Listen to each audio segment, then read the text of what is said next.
Hello, hello! Bon midi tout le monde! J'espère que ça fonctionne. Faites-moi un petit coucou si vous êtes là, si vous êtes arrivé, si vous m'entendez. Des fois, il y a un petit délai avant que tout se connecte. Donc, écrivez-moi un petit coucou dans les commentaires si vous me regardez en direct. Vous pouvez me dire bonjour et vous pouvez me dire aussi bonjour en rediffusion si vous l'écoutez par la suite. J'aime toujours ça savoir si vous l'avez écouté après. C'est pas tout le temps tout le monde qui peut être présent sur l'heure du dîner. Donc, dites-moi coucou dans les commentaires si vous êtes là et aussi vous l'écoutez en rediffusion. J'espère que vous allez bien. Moi, ça va super bien. Je reviens de vacances. En fait, ça fait déjà presque une semaine. Pas tout à fait quelques jours. La tête un peu. Oh! Quand on revient de vacances, à des fois, c'est bon signe, on a décroché. Fait que les cerveaux ont un petit peu de la difficulté à des fois à être focus. Salut Simon! Merci d'être là. Fait que c'est ça. Fait que j'ai eu de la misère à me connecter. Je me rappelais plus comment. Bon. Fait que c'est bon signe. C'est bon signe, ça veut dire que mes vacances ont vraiment bien porté fruit.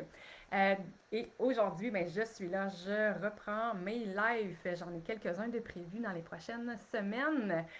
Aujourd'hui, je vous parle de votre plancher pelvien, de votre plancher pelvien, comment on peut en prendre soin dans notre quotidien, dans nos exercices. Parce que j'ai souvent des questions. Hey là, Sarah, tes exercices de contraction, va-t-il falloir que je fasse ça à vie? Je suis pognée tout le temps avec ça à vie.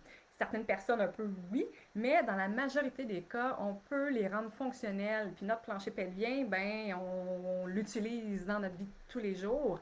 Fait que quand les connexions, souvent les contractions isolées du plancher pelvien, on va vouloir les donner quand le plancher pelvien, il ne fait pas son travail automatiquement. On va vouloir réveiller ces automatismes, on va vouloir le renforcer très spécifiquement parce qu'il y a une faiblesse, exemple.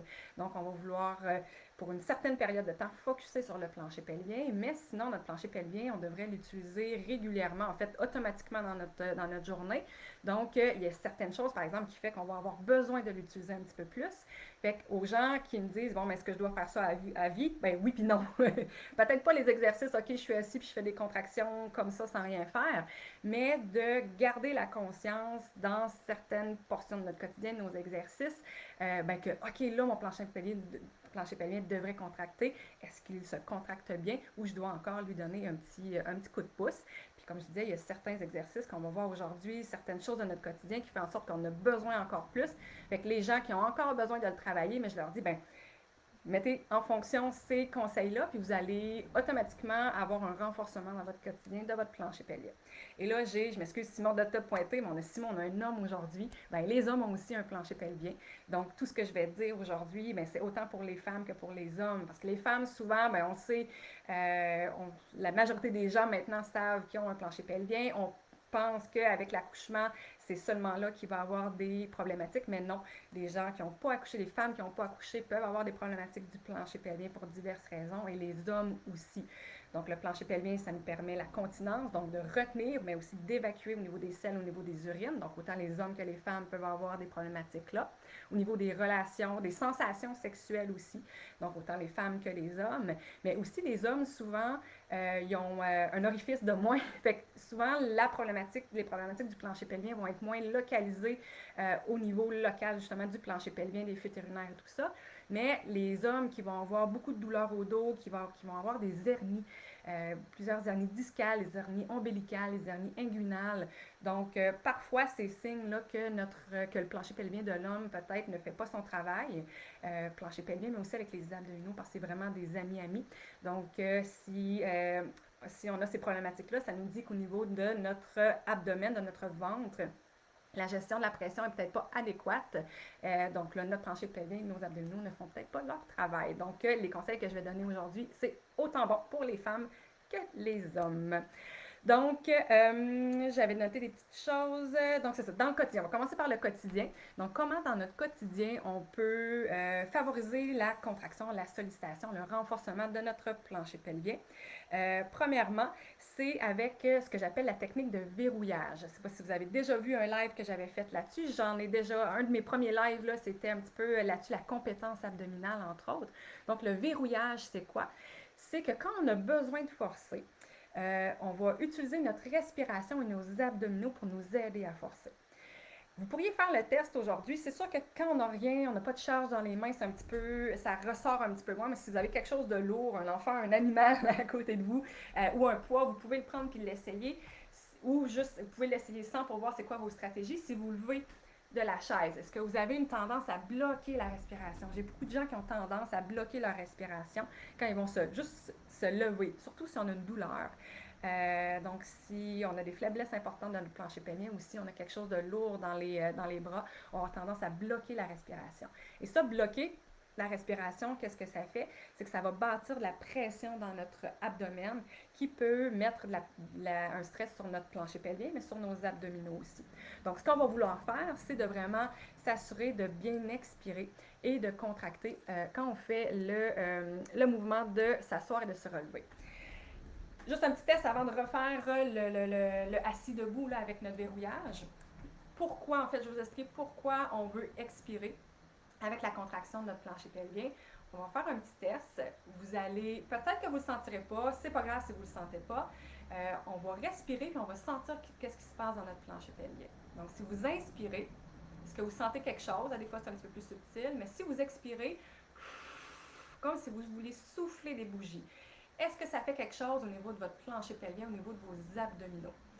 Donc, imaginez que vous avez 100 ans et que vous voulez souffler là, vos bougies, vos 100 bougies. Est-ce que vous sentez que vos abdominaux se contractent ou au contraire poussent? Donc, normalement, on devrait sentir que nos abdominaux se contractent. On devrait sentir aussi, là, ça des fois, on ne le sent pas toujours, et à des fois, on peut aller mettre la main pour voir qu'est-ce qui se passe. On voudrait sentir aussi une contraction, une élévation du plancher pelvien. Chez les femmes, on va voir une élévation, un rapprochement, une élévation. Chez les hommes, à des fois, c'est les testicules ou le pénis qui peut comme rentrer un petit peu là, vers l'intérieur. Donc, puis si on ne le sent pas, si on voit que le ventre pousse, bien on peut accueillir, on peut aider un petit peu cette contraction-là, justement en allant contracter volontairement un petit peu vers l'intérieur notre ventre, mais pas à 100% parce que là, on n'a pas de charge, et notre plancher pelvien. Et là, ce qu'on va vouloir faire, c'est que cette expiration-là, quand on se lève, on va vouloir la faire. Donc, je vais me lever et je me lève. Donc, ça, c'est le verrouillage. Donc, dans notre quotidien, on peut utiliser cette technique-là quand on a besoin de forcer ou quand on voit qu'on a tendance à bloquer la respiration.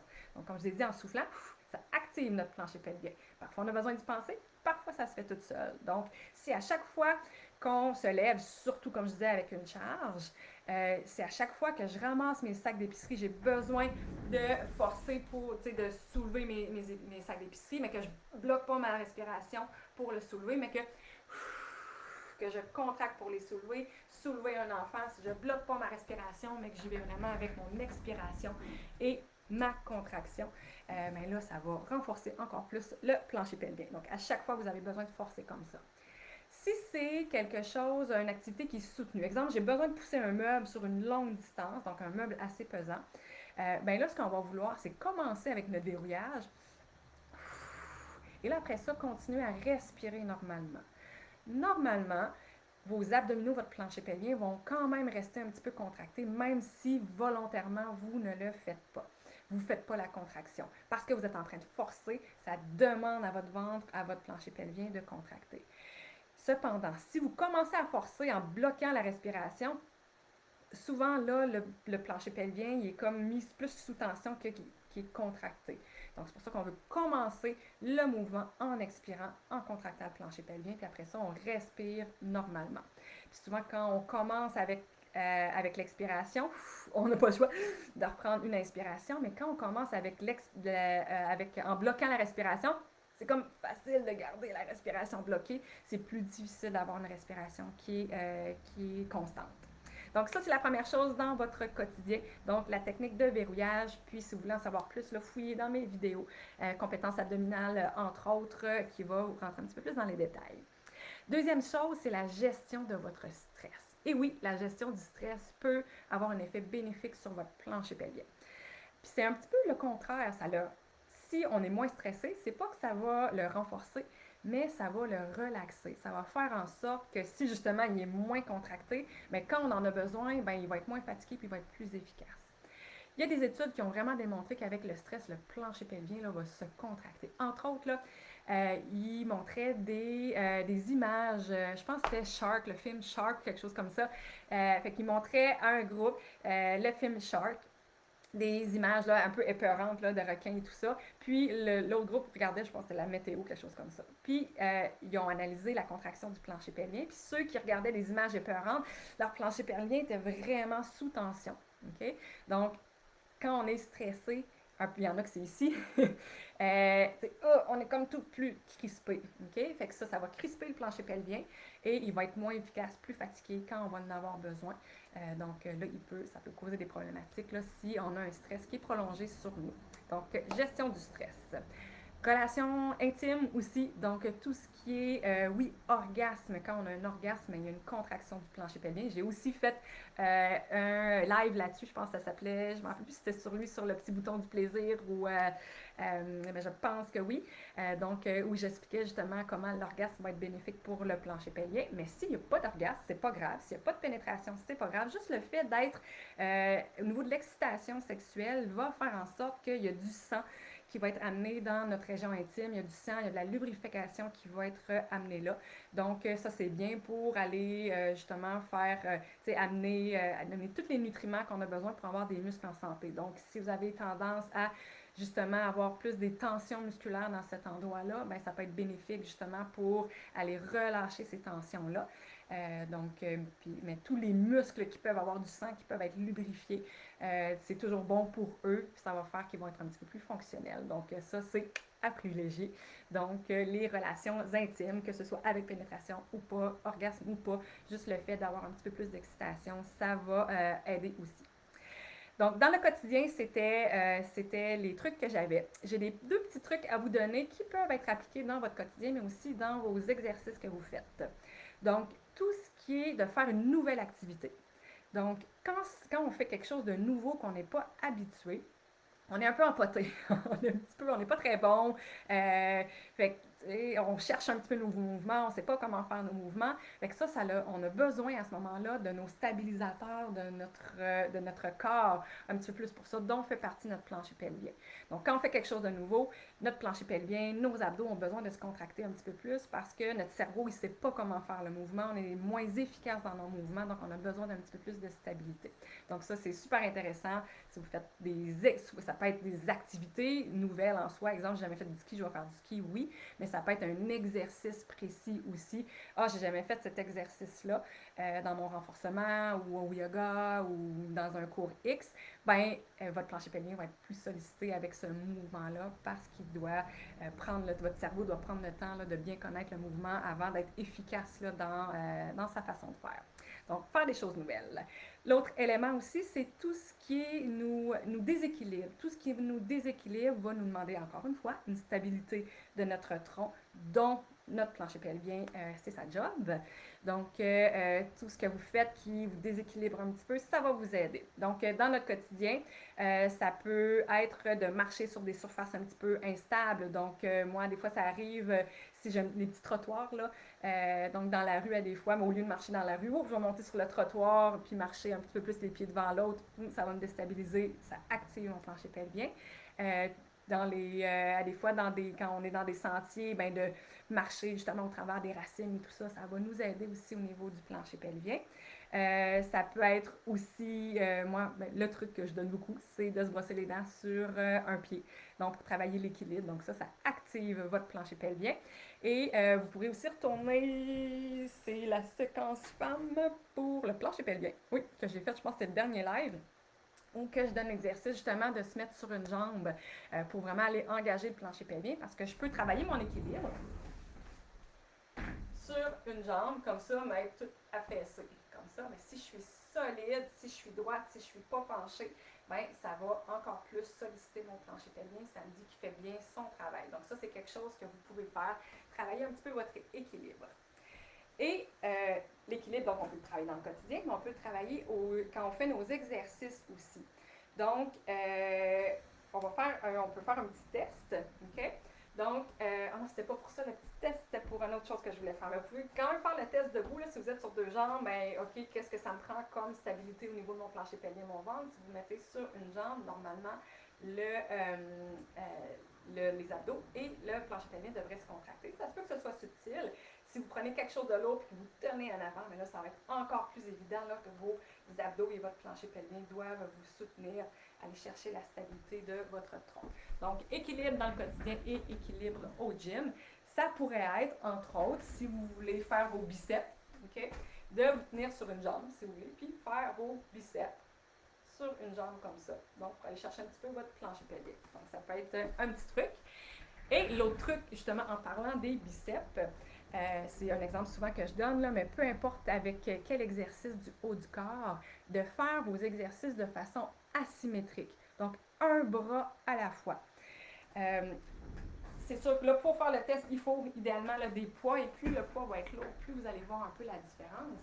Mais vous pourriez, puis même, on le sent un petit peu là, sans les poids, mais si vous avez une bouteille d'eau ou quelque chose comme ça, vous pourriez faire à côté de vous, ou un livre ou quelque chose comme ça, vous pourriez faire là, le test pour voir qu'est-ce qui se passe au niveau de votre tronc. Donc, comme je disais, asymétrique, ça veut dire un bras à la fois au lieu de faire les deux bras en même temps. Ce que ça fait, c'est si je fais un bras, si je ne veux pas que mon corps fasse ça à chaque fois, il faut que mes abdominaux se contractent pour me garder droit.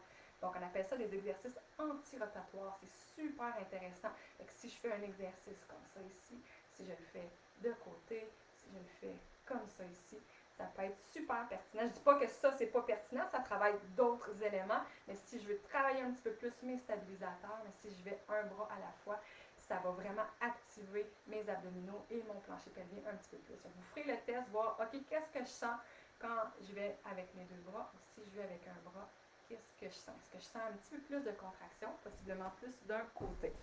Et comme je disais, les abdos sont vraiment amis avec le plancher pelvien. Donc, si j'ai besoin de contracter mes abdos, mon plancher pelvien va contracter aussi. Donc, prochaine fois que vous entraînez, essayez ça. Donc, un bras à la fois pour vous entraîner, pour activer un petit peu plus. Ensuite, la charge.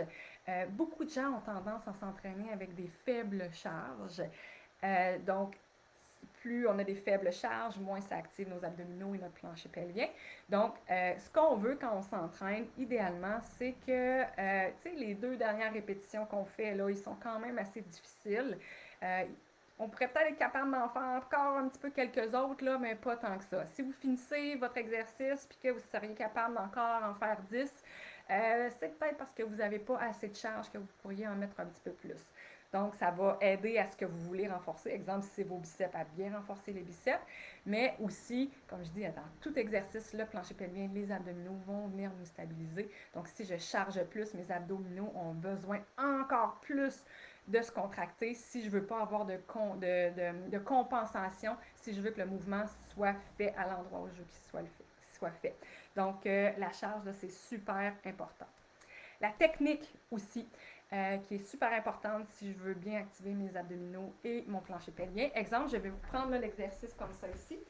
Si je fais l'exercice, puis que je laisse mon corps vraiment bouger, puis s'en aller comme ça ici, OK? Là, je l'exagère un petit peu, mais souvent, ce que je vois, c'est ça ici là, qui va comme avancer. Ou à des fois, là, c'est comme le bassin qui va venir faire comme ça ici.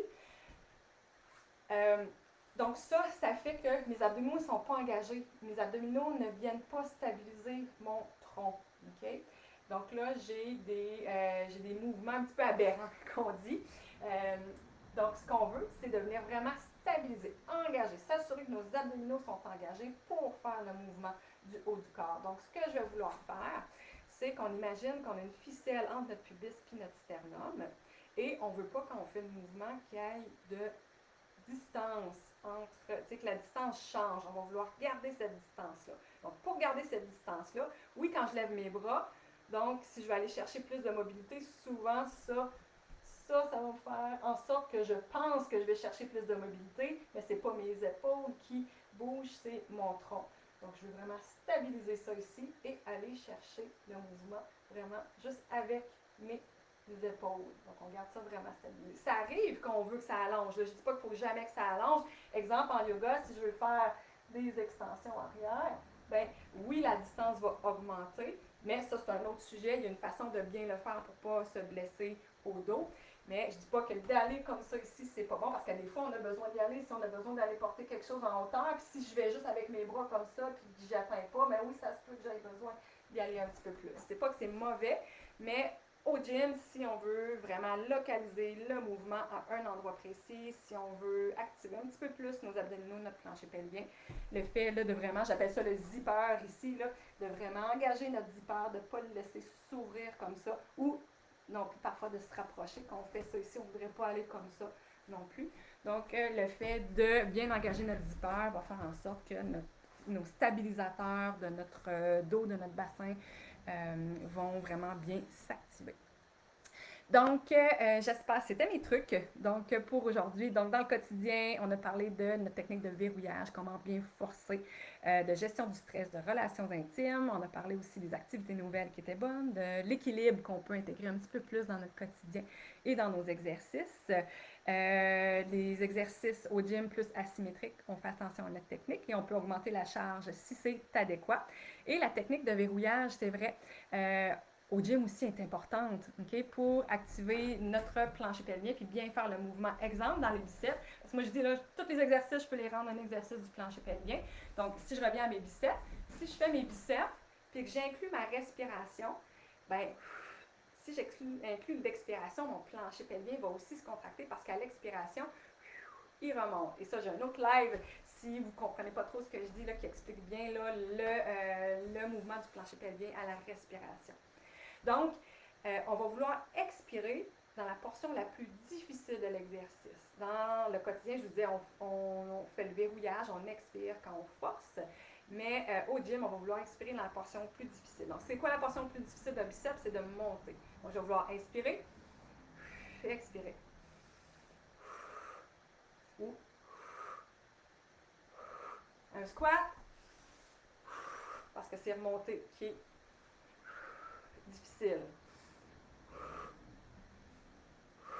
Okay? Donc ça, vous pouvez inclure ça dans votre routine, puis ça va encore plus aller chercher là, vos abdominaux. Donc, j'espère que vous avez des bons trucs, que vous allez être en mesure de mettre ça dans votre quotidien. Si vous le faites, dites-le moi que vous l'avez essayé. Dites-moi si ça change quelque chose, à des fois, dans la quantité de charge, justement, que vous pouvez soulever. Donc, si vous êtes habitué de lever, exemple, 10 livres au biceps, puis que vous faites ce verrouillage-là avec l'expiration, dites-moi si, le 10 livres, il paraît soudainement un petit peu plus facile. Peut-être, peut-être pas, mais peut-être, ça se peut. J'ai beaucoup de commentaires là, en ce sens-là. Donc, essayez ça la prochaine fois que vous entraînez, quand vous brossez les dents ce midi. Mettez-vous sur une jambe pour aller activer votre plancher pelvien. Vous allez voir, il va vous remercier plus tard. Ça va l'aider à rester bien en forme et à protéger votre dos et votre santé pelvienne. Donc, merci beaucoup d'avoir été là. J'ai plusieurs lives qui s'en viennent dans les prochaines semaines. Dans les prochaines semaines, on va parler d'hormones parce que je suis en train de travailler sur un super projet. Donc, les hormones que j'ai découvert récemment. Leur importance, je savais là, mais que là, je commence à lire de plus en plus là-dessus, de me former. Et c'est vraiment super intéressant. Donc, dans les prochaines semaines, les lives vont être redirigés vers ça, vers les hormones, notre plancher pelvien, les hormones et nos sports. Donc, j'espère vous revoir la semaine prochaine. Vous allez avoir toutes les informations là, sur la page physiothérapie. Sarah Patrick Physiothérapie. Puis quand ça concerne la course, lorsque ça concerne la course, les lives sont sur le groupe Courir Naturellement. Donc, si vous n'êtes pas abonné au groupe Courir Naturellement, venez demander à rentrer membre. Donc, c'est là qu'on discute justement de course. Et quand les lives ont un sujet un petit peu plus général sur le plancher pelvien ou la santé, ça va être sur le groupe Sarah Patry, pas sur le groupe, mais sur la page Sarah Patry Physiothérapie. Donc, je vous souhaite une bonne fin de dîner si vous n'avez pas terminé. Et on se revoit, j'espère, la semaine prochaine. Bye bye et bonne fin de journée.